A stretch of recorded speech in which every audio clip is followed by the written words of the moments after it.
Indicator, turn indicator ஃபீச்சரும் இந்த headlamp setup உள்ளேயே அவைலபிளா இருக்குது. ஒரு ஸ்டைலிஷான எக்ஸ் ஷேப்டு பம்பர் டிசைன் தான் இந்த எர்டிகாவுக்கு கொடுத்துருக்காங்க.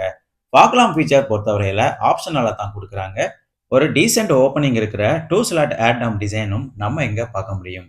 பாடி கலர்டு பம்பர் ஃபீச்சரும் டூரியம் வேரியண்ட்டுக்கு அவைலபிளா இருக்குது. என்ஜின் மற்றும் ரேடியேட்டரோட கண்டென்சருக்கு ஒரு பெட்டரான ஏர் சர்க்குலேஷன் கிடைக்கிற மாதிரி தான் கிரில் மற்றும் ஆட்டமோட ஓப்பனிங் கொடுத்துருக்காங்க.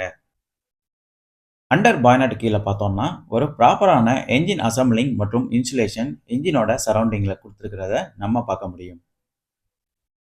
ரெகுலர் எர்டிகா மாதிரியே front engine with 2 wheel drive option தான் இந்த டூரியம் வேரியண்ட்டுக்கும் கொடுக்குறாங்க. போட் டோர் மேலேயும் 4 smooth curves and lines draw பண்ணியிருக்காங்க ஏரோடைனமிக் பர்பஸ்க்காக.